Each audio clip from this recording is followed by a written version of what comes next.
अयोध्या से अपहृत 19 वर्षीय युवक का शव वाराणसी में गोमती नदी में मिला। 9 अक्टूबर को अयोध्या के हैदरगंज थाना क्षेत्र के कटौना गांव में युवक आशीष वर्मा का अपहरण कर लिया गया था। अयोध्या पुलिस आसपास के जनपदों में उसको खोज रही थी। इसी बीच एक युवक का शव देर रात कैथी स्थित गंगा गोमती संगम के पास नदी में उतराया मिला। आदर्श ग्राम नागेपुर में हर्षोल्लास से मनाई गई मिसाइल मैन पूर्व राष्ट्रपति डॉक्टर अब्दुल कलाम की जयंती। प्रधानमंत्री आदर्श ग्राम नागेपुर में स्थित लोक समिति आश्रम में भारत रत्न पूर्व राष्ट्रपति डॉक्टर अब्दुल कलाम की जयंती मनाई गई। इस दौरान वक्ताओं ने अपने विचार व्यक्त कर डॉक्टर कलाम को नमन किया।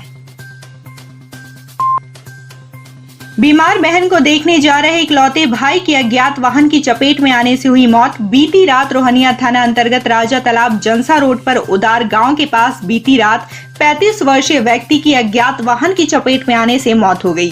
घटना की जानकारी होने पर मृतक के घर में कोहराम मच गया। मृतक छेदीलाल मिल्की चक्का निवासी था और अपनी बीमार बहन को देखने जा रहा था।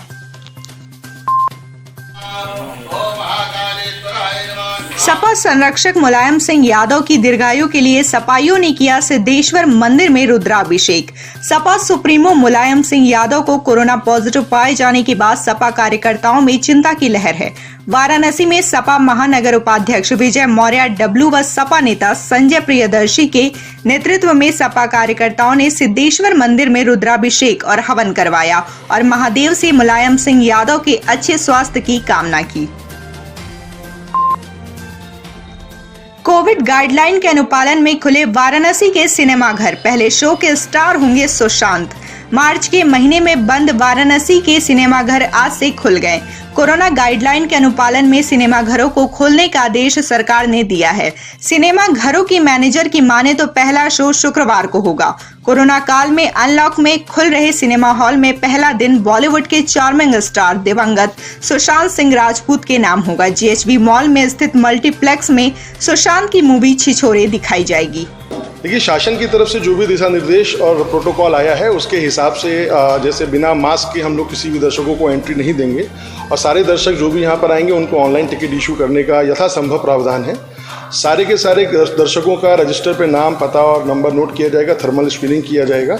अगर उनका किसी का भी टेम्परेचर ज़्यादा है मानक के अनुसार तो उसको संबंधित डिपार्टमेंट को सूचना दे दिया जाएगा। देखिए, दर्शक जो हमारे पास में आएंगे उनको जो टिकट इशू होगा वो एक सीट छोड़ के एक सीट का ही नंबर इशू होगा और वो लोग उसी हिसाब से सिनेमा के अंदर जो है वहाँ पर अपना बैठेंगे। और दर्शकों को जो हमारा फूड खाद्य पदार्थ है वो भी जो है पैकेज्ड सील आइटम ही उनको प्रोवाइड किया जाएगा जो कि काउंटर से मिलेगा और उसके लिए डिजिटल भुगतान ही यथासंभव प्राथमिकता दिया जाएगा।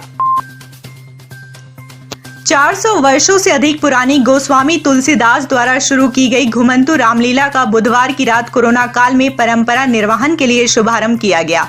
सीमित लीला प्रेमियों के बीच बुधवार को अखाड़ा गोस्वामी तुलसीदास पर धनुष यज्ञ परशुराम लक्ष्मण संवाद का आयोजन किया गया।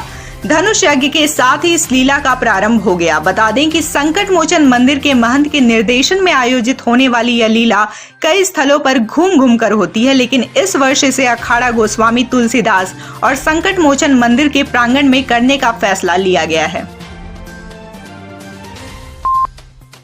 फ्लैट बिजली बिल की मांग के साथ धरनारत बुनकरों को 30 सितंबर को प्रदेश सरकार ने आश्वासन दिया था, जिसके बाद बुनकर काम पर वापस लौट आए थे। सरकार के आश्वासन के बाद 1 महीने से अधिक का समय बीत गया पर पुरानी व्यवस्था बहाल नहीं की गई। इस बात से आक्रोशित बुनकरों ने गुरुवार को एक बार फिर अनिश्चितकालीन हड़ताल शुरू कर दी है। बुनकर बाहुल इलाके मदनपुरा, रेवड़ी तालाब, भेलूपुर, बजड्डीहा, लोहता, दोशीपुरा, बड़ी बाजार, कोयला बाजार, नक्खी घाट, सराया, पिली कोठी, गोलगट्टा, जलालीपुरा आदि इलाकों में पावर लूम और हैंडलूम की खटर पटर बंद है। प्रदेश सरकार पर्यटन को बढ़ावा देने के लिए तमाम उपाय कर रही है। इस संबंध में जिला प्रशासन को हर संभव प्रयास करने के निर्देश भी दिया। इसी निर्देश के क्रम में जल्द ही वाराणसी में सैलानियों के लिए खास सुविधा जिला प्रशासन तैयार कर रही है। कमिश्नर दीपक अग्रवाल ने बताया कि वाराणसी पर्यटन नगरी है और यहाँ हर वर्ष लाखों सैलानी आते हैं। उनको सुविधाएं बेहतर मिले, इसके लिए हम सभी हर समय प्रयासरत रहते हैं। सरकार द्वारा जारी दिशा निर्देश के बाद हम जल्दी सैलानियों को वाराणसी के रमणीय स्थलों को घूमने के लिए एक विशेष योजना एक काशी एक पास का शुभारंभ करने जा रहे हैं। पर्यटकों को एक ही टिकट उपलब्ध कराएं, जिसको हम लोग ने वन काशी वन पास का अभी ऐसा नाम दिया है, और उस एक टिकट से वो जितने भी ऐसे पर्यटक स्थल हैं जो उस पास में शामिल होंगे, उन सभी स्थलों का अपनी सुविधा अनुसार वो विजिट कर पाएगा। तो कोई विदेश में ही बैठा है, उसको अगर काशी आने का उसका प्रोग्राम है तो वो केवल एक टिकट बुक कराएगा और उसमें से जो भी इच्छा होगी वो उसको विजिट कर सकता है। इसमें ये भी सुविधा हम लोग प्रदान कर रहे हैं कि अगर उनको पूरी सारी साइट्स नहीं विजिट करनी, उसमें से कुछ सेलेक्ट करके उसको विजिट करना, तो वो साइट को भी सेलेक्ट कर, जैसे आजकल केबल टीवी में जैसे आप अपना चैनल्स को बुक कर सकते हैं, कौन कौन से चैनल आपको देखने हैं, और उसी हिसाब से आपका मंथली सब्सक्रिप्शन बनता है। उसी तर्ज पे इस तरह से सेवाएं होगी। इसमें अभी वर्तमान में हम लोग जो ऑलरेडी शामिल कर चुके हैं, उसमें हमारा सबसे प्रमुख तो श्री काशी विश्वनाथ मंदिर ट्रस्ट का हम लोग का पूरा ये शामिल हो गया है। उसके बाद इसके अलावा TFC में जो म्यूज़ियम बना है उसको हम लोग शामिल कर रहे हैं। उसके अलावा हम लोग यहाँ पे ASI के 2 मॉन्यूमेंट, 2 पहले से थे और तीसरा शामिल होने जा रहा है। एक मान महल है और दूसरा अभी सारनाथ का सारनाथ का म्यूज़ियम है। तीसरा हमारा साउंड एंड लाइट शैडो हमारा अभी इस मंथ के एंड के समय शुरू हो जाएगा। उसके अलावा हमारा क्रूज़ है। उसके अलावा रामनगर का जो फोर्ट है, और एक अभी वाटर स्पोर्ट्स में जो संचालित करने वाली संस्था वो भी आगे आई कि वो भी इस टिकट में शामिल होना चाहिए।